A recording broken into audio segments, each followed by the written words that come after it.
కొంతమంది మనకు ఏదైతే దీనికి వ్యతిరేకంగా ఉన్న మాల సోదరులు అనండి, వ్యతిరేకంగా ఉన్న కొంతమంది ఆర్గనైజేషన్స్ అనండి, ఇది అనేక ఒడిదుడుకుల తర్వాత ఫైనల్గా ఈసారి సుప్రీంకోర్టులో తీర్పు వచ్చిన తర్వాత దాన్ని వెంటనే అందిపుచ్చుకొని రేవంత్ రెడ్డి గారు ముఖ్యమంత్రి గారు ఏదైతే యాక్షన్ తీసుకున్నారో, వీళ్ళంతా ఎవరు యాక్షన్ తీసుకున్నా ఎవరు ఏం చేసినా ఫైనల్గా ఇది మూలకం ఎక్కడైతే ఎంఆర్పిఎస్ పెట్టి దాంట్లో ఉద్యమం చేసి దాంట్లో నిజంగా చాలా కష్టాలు పడి ఎందుకంటే నేను అది కూడా చూసిన. నేను 1985లో ఎమ్మెల్యే అయిన తర్వాత ఎమ్మెల్యే అయిన ఆల్మోస్ట్ అనుకుంటా అదే టర్మ్ లోపల ఈ ఎంఆర్పిఎస్ స్థాపన జరగడం, నేను మాదిగ బిడ్డగా నన్ను గుర్తించి అన్నా మేము ఇదంతా చేస్తూ ఉన్నాము. ఆ రోజు నన్ను కూడా కృపాకర్ కానివ్వండి, సతీష్ కానివ్వండి, ఈవెన్ కృష్ణ కానివ్వండి, మిగతా వాళ్ళు చాలామంది ఈ నా దగ్గరికి మా బ్లడ్ మా కులపోడు మా మాదిగ బ్లడ్ అని చెప్పేసి నా దగ్గరికి వచ్చినప్పుడు నేను ప్రతిసారి కూడా ఎంకరేజ్మెంట్ చేయడంలో నేను ఎందుకంటే ఒక పార్టీలో ఉన్నాం, ఒక రాజకీయంలో ఉన్నాం, పార్టీ మీద కూడా ఒక సందర్భంలో చాలా ఒత్తిడి తీసుకొచ్చి ఇది కావాల్సిందే అని చెప్పేసి అన్న సందర్భాలు కూడా ఉన్నాయి. ఆ రోజు చెల్లె అసెంబ్లీ ఎలిమెంట్ మీదకి వచ్చినప్పుడు వాళ్ళు నిజంగా కూడా చాలా కష్టంగా ఆ రోజున్న ఆడపిల్లలు ఎవరైతే ధైర్యం చేసి ముందుకు వచ్చారో.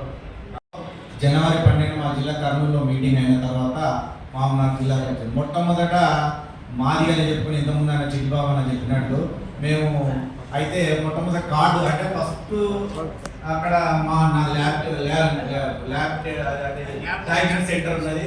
ఆ సెంటర్లో మొట్టమొదట నేనే కార్డు వేసుకోవడం అంటే స్టాంప్ వేసుకోవడం జరిగింది. ఆ రోజు నుంచి నా ల్యాబ్ స్టార్ట్ అయింది. ఏంటంటే వీడు మాది కూడా తేలిపోయింది. అక్కడ నుంచి మూతపడింది. ఈ నాయకులంతా వరుస కట్టి కృష్ణ మాదిగ, సతీష్ మాదిగలు అందరూ కట్టి చివరికి వస్తే ఇప్పుడు రోడ్డు మీద ఉన్నాం అనుకోండి. ప్రస్తుతం కుటుంబ సభ్యులతో సహా కూడా ఎవరు కూడా ఇంతకుముందు అందరూ కూడా మాట్లాడిన నిజాలు ఉన్నాయి. కృపాకరణ చెప్పిన దాంట్లో కానీ అట్లా చిరుబాబు చెప్పిన ప్రతి ఒక్కరు అదేవిధంగా రాయగండి షాప్ కూడా అక్కడ ఈశ్వరార్స్ అది కూడా మూతపడింది. ఇప్పుడు మేము జీవన విధానం అంటే జాతి కోసం ఉండాలి, బ్రతకాలి, సత్యనారాయణ ఉండాలని నిర్ణయించుకున్నాం. ఇప్పుడు జాతికి సంబంధించిన ఇవాళ మా తెలంగాణ ఏదైతే పాలమూరు జిల్లాకు ప్రత్యేకంగా కూడా ఏదైతే యనుమల రేవంత్ రెడ్డి గారు ముఖ్యమంత్రి గారికి ప్రత్యేకంగా కూడా పాలమూరు జిల్లాకి వెళ్ళి ప్రత్యేక ధన్యవాదాలు, కృతజ్ఞతలు తెలియజేస్తా ఉన్నాం. వర్గీకరణ అంశంలో అందరూ కూడా చెప్పారు. కానీ వర్గీకరణ ఇప్పుడు 15 తారీఖున అంటే సంతోషకరంగా మరి పండుగలు కూడా జరుపుకోవాలనేది వాస్తవం. దాంట్లో భాగంగా ప్రధానంగా ఆ రోజు ఏదైతే మార్చి మాకు 3 నెలల వ్యవధిలోనే టైం ఉన్నది.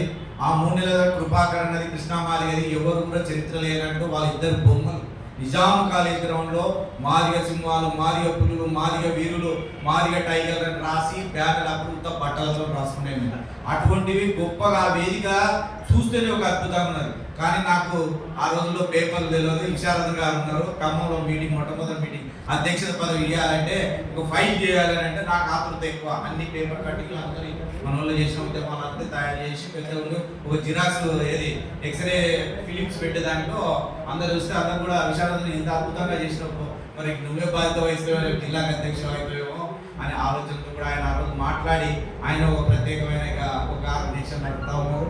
ఆయన కూడా మూవ్మెంట్లో ఉన్నారు, అందరూ ఉన్నారు ఇక్కడ ప్రతి ఒక్కరు కూడా. అయితే ప్రధానంగా మేము అంటే ఈ ఉద్యమాల్లో మా ప్రాంతం నుంచి కండువా జెండా కూడా తయారైనది వాస్తవం. డప్పు కూడా అంటే మోడల్స్ నల్ల కండువ ఇవ్వడానికి ప్రధాన భూమిక పోషించి పాలమూరు జిల్లా. మరి ఆ కండువతో భాగంగా ఇవాళ చరిత్ర అదే డప్పు బొమ్మ కూడా అదే సచ్చిన బొమ్మ లేకుంటుంది. ఇప్పుడు ఆయన వేసుకునే బొమ్మ, ఆ బొమ్మ కళ లేదు, రూపం లేదు, ఒక బొట్టు లేదు, మెడలో అది ఏదైతే పులిగోరు ఉంటుందో అది లేదు, చేతి కడెం లేదు. అంటే మనిషికి ఒక ఉందాతనాన్ని అనే డప్పు అనేది లేకపోయింది. ఇప్పటికి కూడా మేము వేసుకున్న డప్పు మీరు కూడా ఇప్పుడు ఏదైతే తొలి ఉద్యమకారుల గ్రూప్ అనే దాన్ని క్రియేట్ చేసింది ఇప్పుడు రాయగంటి రామదాస్ గారు చేసినది ఆ బొమ్మ.